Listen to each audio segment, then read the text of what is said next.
it's your breath. I feel like that's one thing guitar player I've never really heard a guitar player talk about. It's in your fingers and it's in like your body movements, and it's like you kind of get in certain pockets.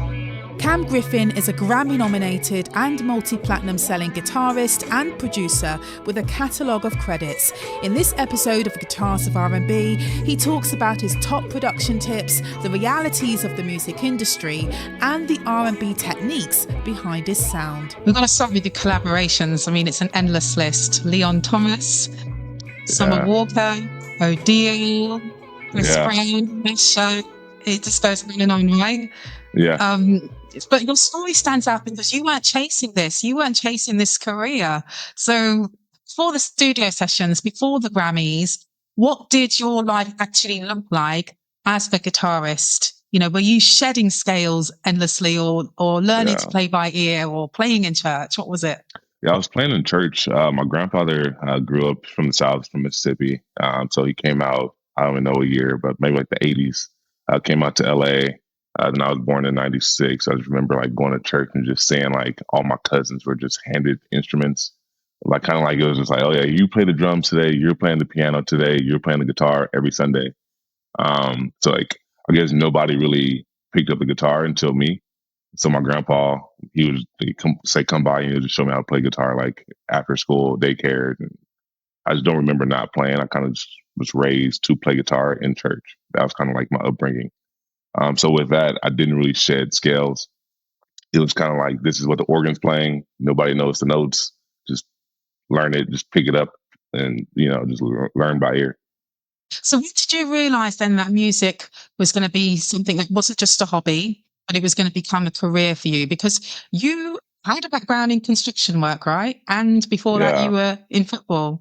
Yeah. So, I mean, since I came up playing music, it was never like a thing. I was like, I want to be a professional guitar player when I grew up. It was kind of like, it was a thing I did just, as like in church.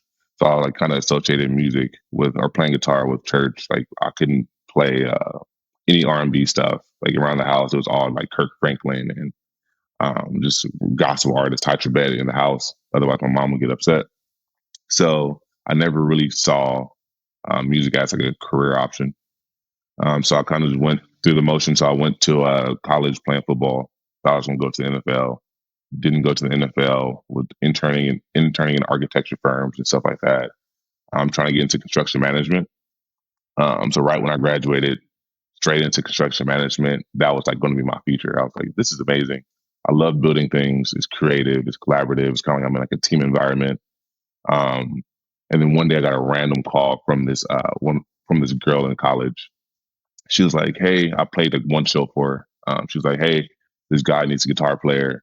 Are you free? And I was like, I don't know. Like, I got work in the morning. I'm fine. I don't want to go. She was like, hey, you should really go. This might be a good opportunity for you. So I'll go with like, two guitars. I don't know what it's like. I've never done a studio session before. So I had like two guitars, a pedal board, amplifiers, walking into like, I'm going to church. And then it just so happened to be London on the track. And like one of his producers named OT. And we're just like making beats. And then like Designer walks in. That was back when like Panda was going crazy. So Designer walks in. We started making music. And I'm like, oh, this is like the future. So yeah. So that's how I kind of got the first call, the first moment. So who are the players that influenced you then? Oh, I love like Eric Walls, Jubu Smith. Always huge shout out to Kerry Marshall. He's like the first person to he like my cousin brought him to my college dorm, and it was like he showed me how to like hook up and record guitar and like really like play. He did that a couple times. I grew up with Chris Payton. We went to the same high school. Yeah, I said those four. And Agape Jerry, those guys. Yeah, a lot of church guys. And what about growing up? Were you listening to sort of guitarists, or is it more sort of church influence? It was the same people, really. I kind of like the thing of some people like Eric or Carrie. I went from like being like, man, like kind of like being like a idolizing them. I was like, man, you're like the greatest guitar player ever. To being like, I could text those guys and be like, hey, what do you think about this? Can I come by? Can you come show me something? Can we like kick it? Can we go grab food? Then also like Tim Stewart, like same thing, where it's like I grew up watching him since I was like 10, 11.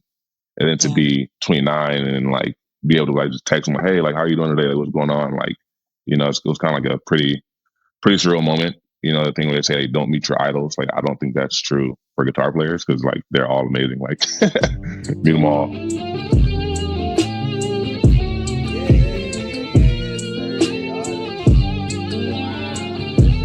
How did you actually land your first major collaboration? I'm thinking of people who are sort of watching this thinking, look, I'd love to work with some of these huge artists. How did you land your first major collaboration? I would say it's like a series of things, right? And kind of like I never discount the fact that like my grandma's prayer over my life has just been tremendous. Like I've had the favor from God since I can remember. So I would say that's number one for me personally, just God. And I would say just being able to be prepared for that right moment. Um, for me personally, it was that one call where I got called to go to the studio and work with London on the track. If I went in there and I wasn't prepared, I didn't have a guitar, I wasn't a cool person to talk to or hang out with, I was overly eager or like I gave off with the wrong vibe, then I wouldn't have had the moment of like I wouldn't have had that conversation like, hey, what are you doing? He asked me like, what do you do for a living? Do you want to do this? And I was like, yeah. He's like, you're great at this. Come back every day. So I like my everyday schedule for about 6 months was just work from about 7 to 5, go home, shower, eat dinner, go to studio from like 7 to 2 a.m. And that was my 6 months every single day, weekends, no going out with friends, just going to the studio, working on music because I wanted to try to do it. So I would say be very ready to work, be prepared for every situation, and understand and learn how to record yourself very quickly, learn how to quantize, learn how to think outside the box, learn how to help troubleshoot. Over time, I became kind of like the guy who could help troubleshoot other instruments. So, like, hey, this piano's not working. Can you fix it? I don't play piano, but I was like, yeah, just input output. You know, helping other guys. You know, Yeah. things that we coming from the church we do all the time, helping out with mics and just being able to help engineers in the room. You know, not being too cool, treating everybody with respect, like the basic things I would say. Now I feel like that's like the key to getting into session and working with great artists. Wow. And so how did that then transition to Summer Walker? Because that was the sort of pivotal moment for you, wasn't it? Yeah, that was. I remember how I had worked one of the hardest weeks of my life, and then I got the call and said, "Hey, come to the studio." And I was like, "Okay, cool." I'll go over there playing games, which is like the plaque, like my first plaque ever. And I was like, I just remember we were at what's that studio? I can't remember. It's over on Beverly Boulevard over here. It's like Michael Jackson's his old studio. I can't remember. Um, but they're in there blasting on the huge speakers, and they're like, "Yeah, this is the hit." And I'm like, "Wow, this is like me." And they're like, "Yeah." I was like, "Yo," because I didn't really. I met her prior, and then I unfortunately they went to Las Vegas to do the recording, the actual like camp. So I wasn't able to make it because they called me like the day before, like literally like maybe 10 hours before I had to ship, so I couldn't call off. So they're like, hey, just come up to the house, record some ideas, and we'll show her. So I went up, played like maybe I'm probably like 20, 25 ideas in a couple hours. And then when they came back, they had all the songs already pretty much recorded on completed.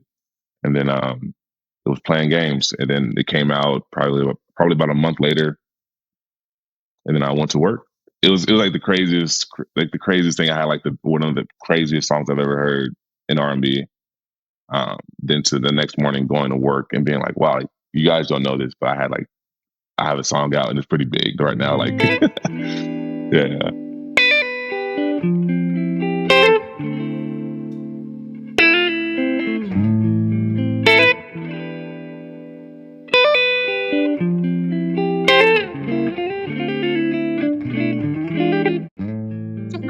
That made it so pivotal, do you think? Do you think it was the visibility? Was it the music itself?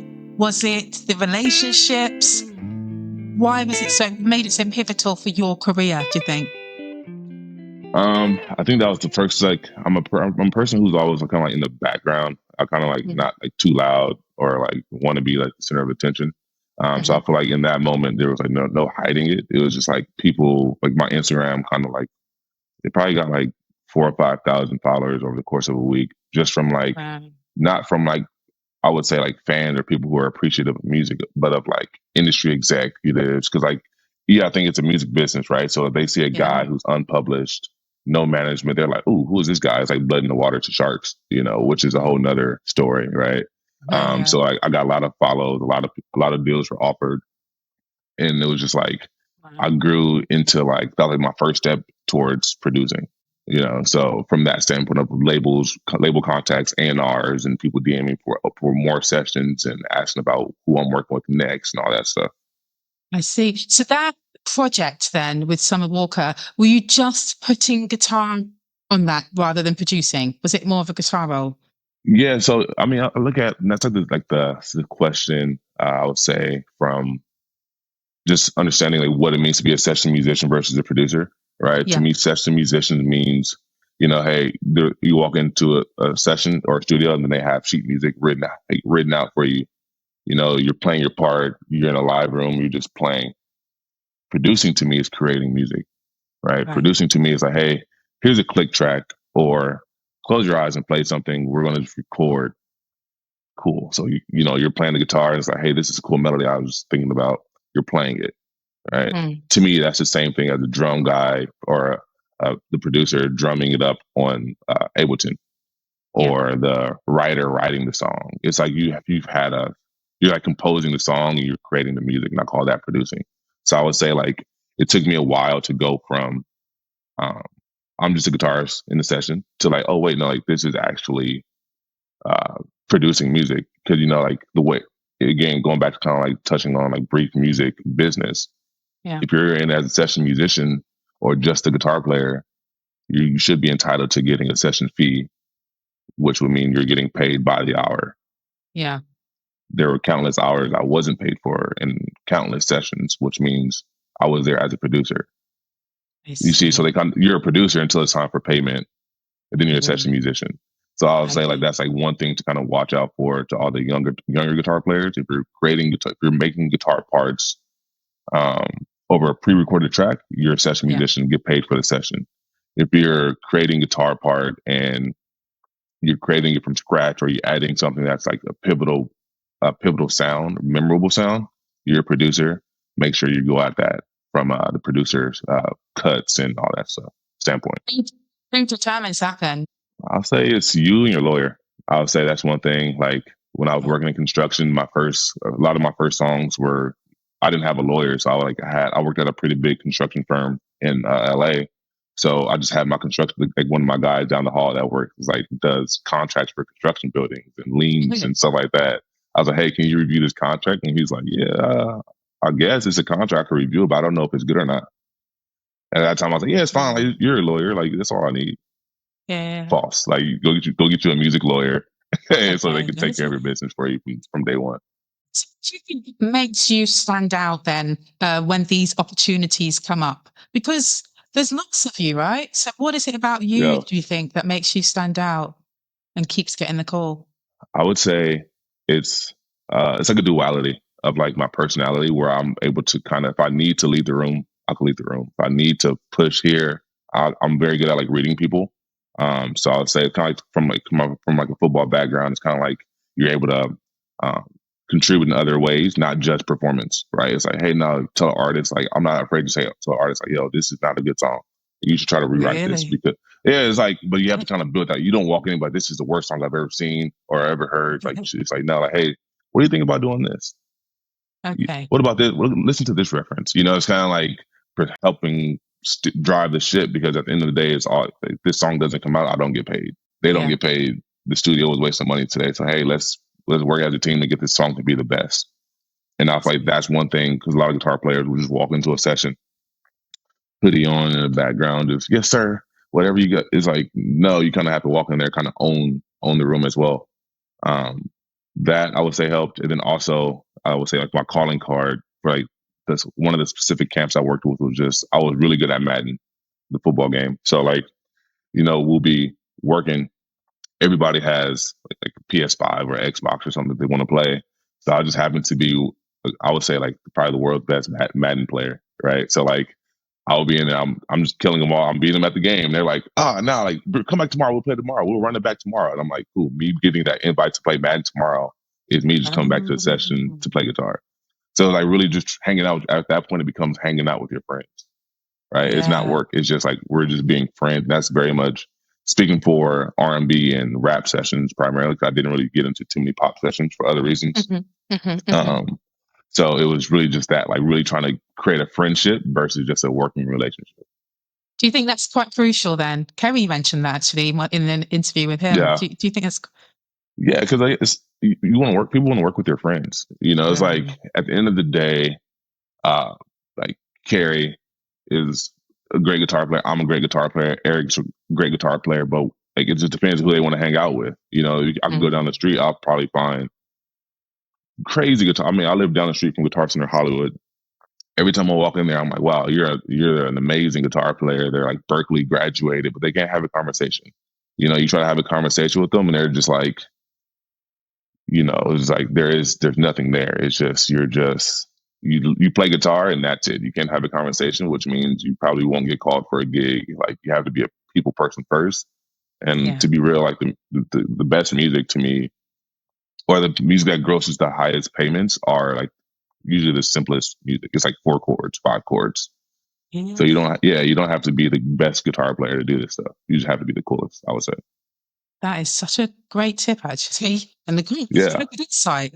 It's I mean, I learned that even over time, like even like when I'm at home producing by myself, it's like I'm like, oh, this is beautiful for a musician, but like the common listener is not a musician, so they don't care about this harmony with the harmony I'm doing right here. They don't even hear that; they just hear clutter. You know, so it's like, so you have to learn how to like differentiate between this is what a listener wants versus this is what a musician wants, and I kind of lean towards more towards what the listener wants. Even like on like the social media posts I do, it's like, sure, I can go play a crazy solo if I want to, but like that's not the audience I'm really trying to go after. I want to be more of like, you know, just hey, can you cover this song, like so a regular person can listen to it. I'm not trying to impress musicians.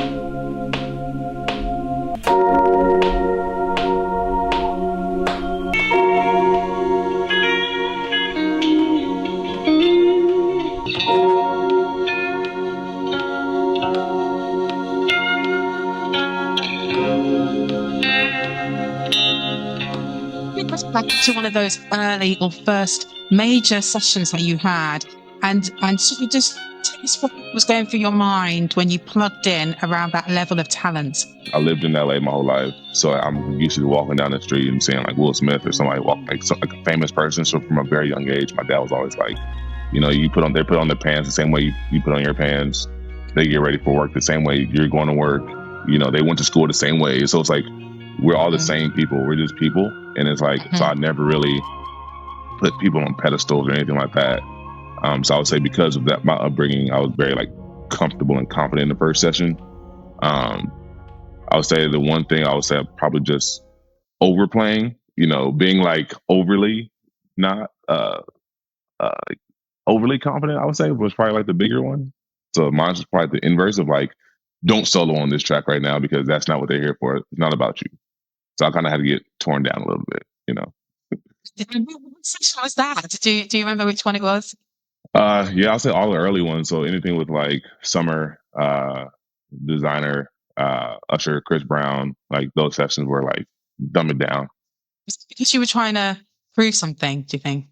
No, I was just in there having fun. You know, it was just like it's church, right? It's like, you know, guitar players, like they call it the lead guitar. You know, that's church. Like, you know, like piano players or organ players doing one thing, and it's like, hey, the guitar player has his lane, and he's about to blaze. That's not producing. You know, producing is like you're almost that organist that's sitting in the background just filling the space. That's a guitar player in R&B. In R&B. And is that, do you think, what makes it different and distinct from other genres, R&B guitar playing in particular? Yeah, R&B has soul in it. You know, like when you listen to blues, you can feel like a power behind it. You're just like, wow, like this is emotional. The good R&B players can do that same thing. It's like, it's almost the same way you can evoke emotion from blues. You should be able to evoke emotion from R&B playing just the chords and the melody lines. You know, and I feel like that's what makes, I feel like those two genres in gospel different because it has an emotion behind it. I've never heard like a heavy metal song and being like, wow, this is really speaking to me. I love this song. Like, I've never heard it. Maybe for some people, I don't know. If so, speak up. But I haven't heard that. So I think that's what kind of makes R&B stand out just a little bit. It's of knowing when to play and not to play because it's and there's a rhythm as well. What Yeah. because there's different elements to it, right? Yeah, it's rhythm in there. And it's just, if you like R&B, there's space. Right. So like when you're thinking about the top chords, or like the bass chords, I would say kind of like building the base, your foundation is going to be like, let's call it like a 6-3-4. Those chords are always going to be beautiful no matter what. If you could keep people's attention playing it slow, you win because it's just a blank canvas. Like that alone is just the foundation of the song. If you put the right voicings on those chords, Yeah. you're good. And then the little small in between the little frills and the double stops, that stuff makes magic, but it's just a 6-3-4 or whatever progression you want to play. Just being able to play that and evoke emotion. Yeah. And that's in the fingers? Or is it, when they talk about tone, what is it, do you think? It's tone. It's everything. To me, it's your breath. I feel like that's one thing guitar player I've never really heard a guitar player talk about. It's just your breathing. Like if you like a lot of the times, like when you're recording or I'm recording, especially acoustic, you hear like these little breaths in the mic, and it's just me like really like taking my time, being patient, and controlling my breathing. So everything it's like one. It's like really like setting the environment, setting the atmosphere for what you're doing. I feel like that's in your breath, then it's in your fingers, and it's in like your body movements, and it's like you kind of get in certain pockets through that. What did you learn in those big sessions that you didn't learn playing alone at home? I don't know. I think they're all this is it's kind of the same. It's like over time you work with the biggest artists, and then it's like, man, you almost kind of prefer to work at home. It's like I get calls all the time. It's like, can you pull up? It's like, can I just send you guys something? Like it'll be way quicker and it'll be way better. I'm in my space. I don't really, not that I don't care, because I'm always grateful for the opportunity to work with artists. But it's like, this is my creative space. I have numerous guitars here. Like this, like they're more than welcome to come to my house. I don't need to go to Paramount Studios or anything like that special. Like you kind of get into like that. I guess you go through that of like, I've seen all the studios in LA. I've seen the nicest houses ever, but it's not my space. So it's just like, I almost rather work from home. Yeah. It takes me 30 minutes to do it in the studio. That's sacrificing 8 to 9 hours. I'm good. Let's just, do it here. Yeah. So yeah, And do so they say I'll say yeah? it like that. More often than not, they'll say no, because it's like, they have the artists in there. You got to think about like security protocols, like, they book this space, the label's paying for it. Yeah, right. You have to be really, really close with that artist to come by. So more often than not, it's going to be a no. But like I always ask, because why not? Yeah. So you were Grammy nominated for Coco Jones, Best Coco, R&B album. Yeah.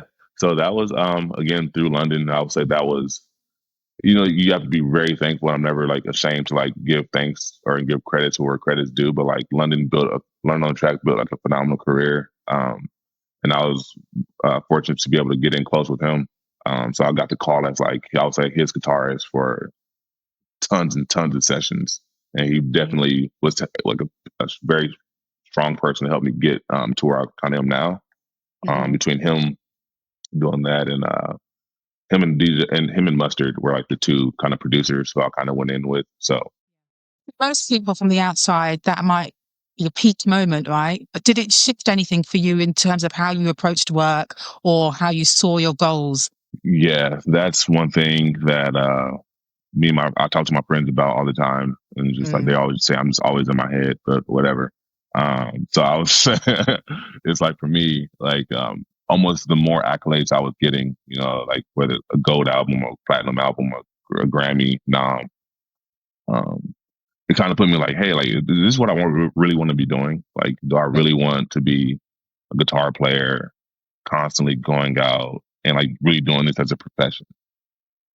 And then it wasn't until I started working with more and more artists that I kind of was getting more and more depressed, because it was just like I always say I was like living a borrowed dream. right? Because I was supposed to be a construction worker. I was supposed to be in the NFL or playing rugby somewhere, but here I am in the studio playing guitar. It's like, whoa, like this, it happened so fast. It's like I was trying to almost keep up a persona, something that I'm kind of just out here, just don't even know what I'm doing. I'm just blindly walking blindly. So I would say that would kind of like got me into like even like jumps like mental health. It was just like, wait, like, am I even happy? Like this, other people are telling me I'm doing great, and I'm trying to figure out if I'm happy, which is crazy. That's to me, that's worse than almost anything because it's like not only it's like you're being like gaslit. It's just like your life's amazing. You're Yeah. like, I kind of don't even know if I want to be here right now. Like, you Yeah. know, so Yeah. Yeah. yeah, so that was a whole thing. So I would say, back with like the artist, it's like, yeah, I don't know, it's weird. It's like a very weird thing. Now I never want that to come off as like, oh, you're ungrateful, but it's also like Mm. it's the truth of like that I've gotten out of many people who also are kind of doing similar things, which is why a lot of us pivot Really? to other things. Yeah, because it's a lot mentally.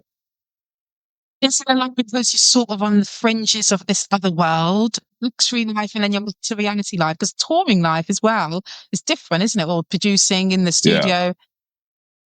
I mean, definitely touring. I mean, I've had touring opportunities that I just flat out said no. So I was like, Really?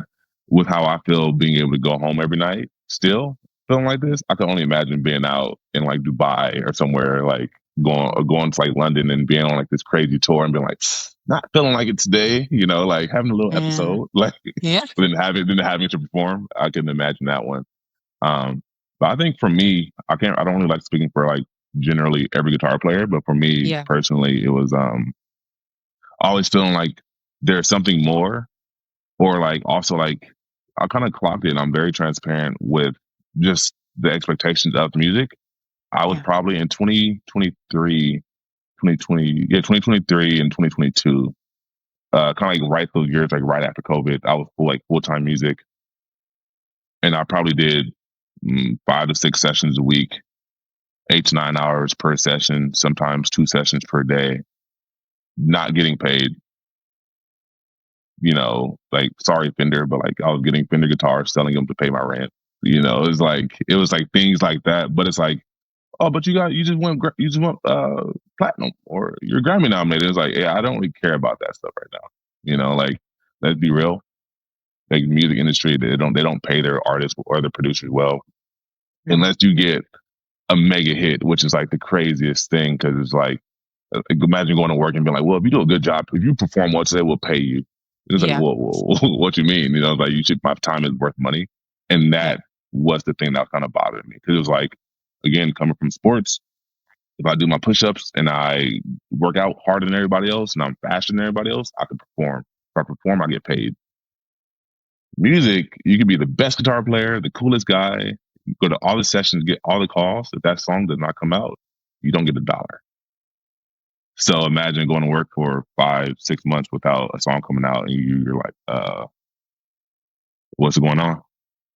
So this is really important, right? Because I know you've been very open about mental health, Yeah, and you've spoken about it's about taking time out. But do you guitarists talk to each other about that? Do you share the same kind of stories? I would say uh, talking to like other guitar players. I'm not going to say their names, but like No. some people do like real estate on the side. Some people have like Okay. full fledged trucking companies doing freights. And they were able to invest their money well. Some people are like teachers who create their own platforms, which is also amazing. Everybody's more than a guitar player, Right. and that's one thing that's like the best kept secret that nobody ever wants to tell. I'll tell it, Yeah. I'll tell the world. Like if anybody follows me on Instagram, you'll see me still out on the construction site. I'm building a Burbank airport right now. Like I work in like an hour, and it's like I Wow. go to work, I get off, I do music, and it's like I could afford the lifestyle I want to live. And I feel like even transition that to like legacy. I feel that's why I kind of created that because I was like, yo, everybody should understand that like being a guitar player is more than a profession. It's really like a lifestyle. So like the kind of like the highlight and focus of what it means to be a guitar player right now is very much like you're amazing. You should go be on stage. And it's like, well, let's be real with these guys. Like everybody doesn't want to be on the stage. So what do they have? Mm-hmm. Are they less of a guitar player? And it's like, nah. All right, cool. The guitar player is like it's a lifestyle. It's not just a profession. So that's feel like that's the conversation that I've also been having with a lot of my friends who play guitar as well. Of like, yo, you graduate at USC School of Music, you're at top of the class. You don't have to just be a producer. You could go be the USC's best music professor they've ever had. It's great. You could do great things and be a guitar player. It's not, or be, you could be a guitar player or a teacher. No. Yeah. And do you balance the two though? How do you balance managing a 9 to 5, which you've spoken about, you've been open about that, and also staying sharp as a producer, as a guitarist? I feel like you got to just it's a sacrifice. Like you pick your battles, like certain days. It's like I'll call off work. They give like 2 weeks or 18, 19 days of PTO or 3 weeks closer. They'll give you those days. Those days for me are just spent for producing. Like if I get called to a session, it's like a big session at like 2:00. Cool, I'll take the day off. It's fine. I don't call off sick. I don't, typically travel too often. Those days are to keep up appearances and still be sharp in producing. After work, produce, play guitar. It's like you just have to just have your schedule kind of outlined. Like be strict, wake up, do what you want to do, go to work, get off work, learn music or practice. What kind of boundaries have you set then in terms of protecting your peace? Whether that's, with time, energy, or choosing who to work with, Yeah, that's also choosing. I would say choosing who you want to work with is a big one. Because like you go to sessions, then like, if you're not of that lifestyle, it's also daunting, right? Like you go to sessions and they're like drinking and doing all this crazy stuff, and you're like, I'm a church kid. It's like, whoa, what's going on? Like you walk into the room like, oh, so this is like the Illuminati that they're talking about. Like, and it's like, it's like you're exposed to like a whole different lifestyle. And it's like if you're not confident or comfortable in that room, you're gonna, meet the wrong person one day, and you're, unfortunately, it happens to a lot of people where they could potentially OD because they're just around the wrong people. Yeah. Good people succumb to their circumstances. So How it's do you like being know confident. what you're walking into though? Because you won't really know, do you? You don't know who's around them and the entourage that comes to the studios. Because sometimes there's more, there's more than the artist there, right? Yeah, it's more than eyes, but it's also like I value myself again on just like I could feel people. Like I'm like, yo, like, I could ask a certain amount of questions, being like, oh, there's something going on here. Like I see, what was that look you just gave him? It's like I'm very aware of my surroundings. I'm like, I'm pretty tapped in. I would say to people's like movements and environments around me.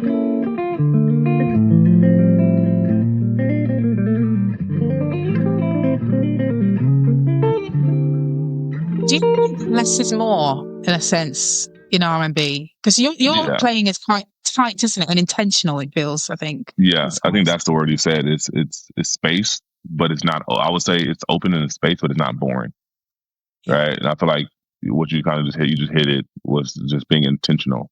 Every little string, every little note you hit has to mean something. Especially if you're only playing again 4 chords. Like you have like what 16 notes really in that over 4 chord progression. So like you better get them right. It's like you have to be able to do something with those notes.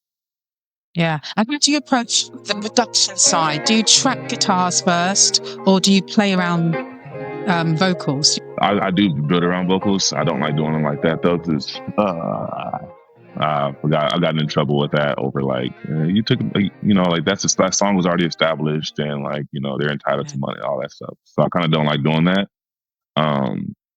But for me, my process is very much just I like I have like a bunch of guitars. So like you just see, like if you walk out, you see like just guitars like around me, like a moat. It's just everywhere, like a bunch of different guitars. I'll kind of play some chords and be like, this one's not speaking to me right now. Grab another one, lay like the foundation chords, and then it's all right, cool. Now I'll plug into some pedals and see like what textures on top of that I could get, and then kind of go down like a long rabbit hole. Sit back, listen, be like, don't need this, and just start subtracting things. So I always record way too much and then kind of dumb it down towards the end. And what's your go-to piece of gear or your setup then? for the gearheads? I love gear. I got a, Do you? You yeah. do all the So videos on it, don't you? I have some videos. I'm not like, 'cause I don't want to be like a guitar gear like guru. Like people are just hitting me up like, hey, what do I think about this pedal? I'm like, I don't want to do that all day. So I have like my recording setup is I have a universal audio aux box, Okay. and then I have a black cat, which just goes right into the aux box. And then I have like a pedal board, which is usually a Helix, or even tied something with those two. Um, that's pretty much it. And then post processing, I'll use like something from Chase Bliss Audio, shoot the audio there from Ableton, and really just reverse or add textures or anything like that. But it's pretty nice, I would say. Like it's very home friendly, which is why I don't like going to sessions because I can't take my amps. I can't take the aux box. I take pedals, but like too much. So we have to talk about legacy. You've launched a new brand. You've recently launched a brand called Legacy. Can you tell us a bit about that and what why the time felt right now to do this? Yeah, I would say there's a lot of things like talk about that for hours, but consolidated would literally be like I said, going through sessions and doing all that lifestyle and kind of being like I felt like I was being placed in like a box, right? I felt like I'm going down this path and I don't really know if I want to be a guitar player. And then I kind of started thinking like, through like therapy or whatever, being like, hey, what do I want my legacy to be? And I was like, that was like, all right, cool. From that moment, I was like, I need to do something more than just be a session musician or be a producer.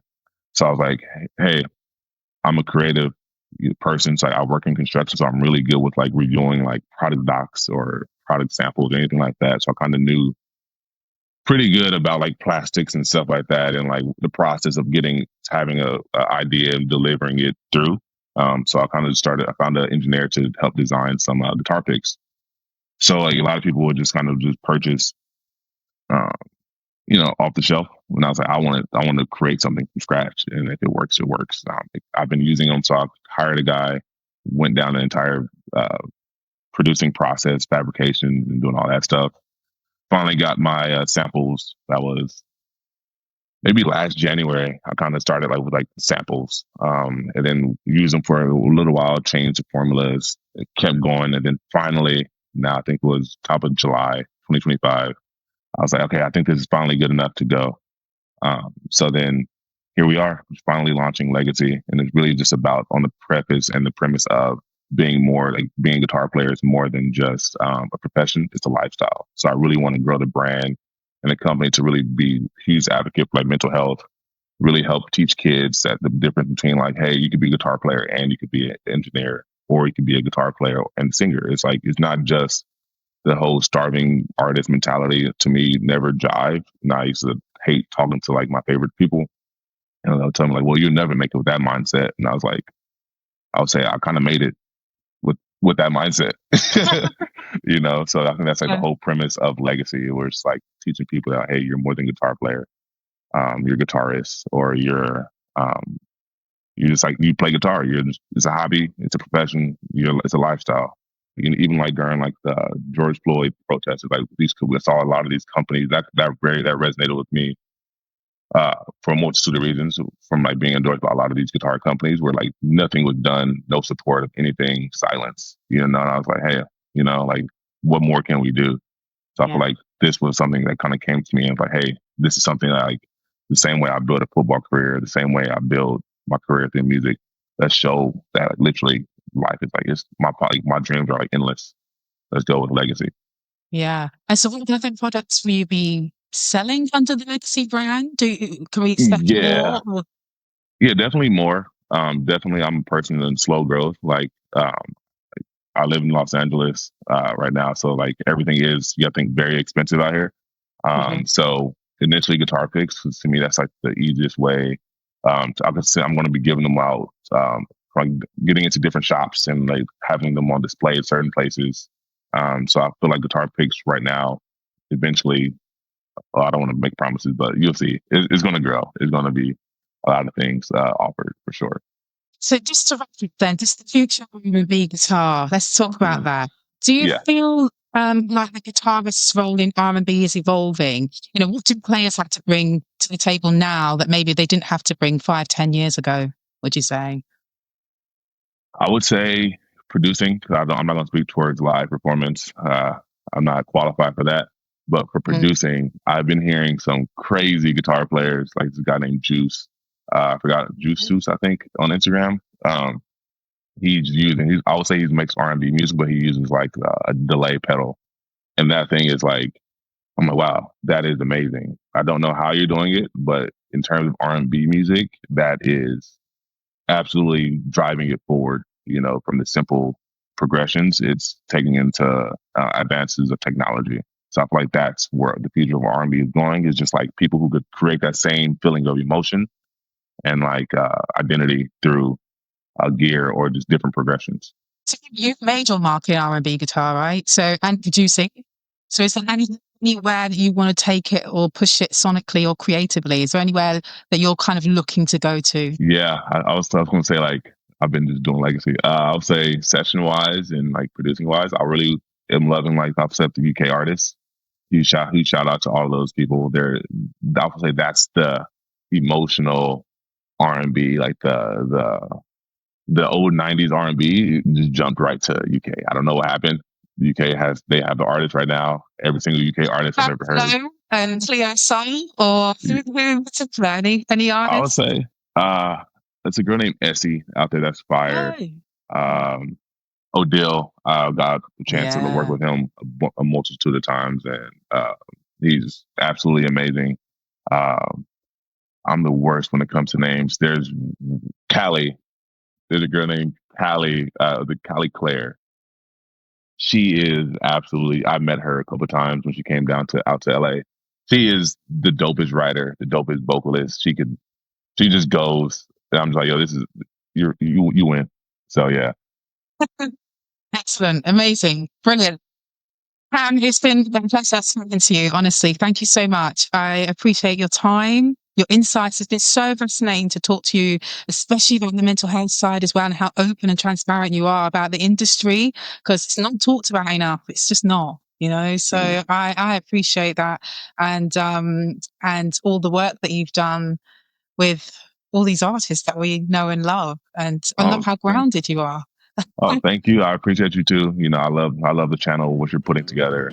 So I feel like these are stories that everybody needs to hear to help, you know, Yeah. make crucial decisions in their life and to really just understand and balance themselves out without going into something on a high or too much of a low. Just, you know, everybody that you're interviewing is great. And I'm just, yeah, thank you.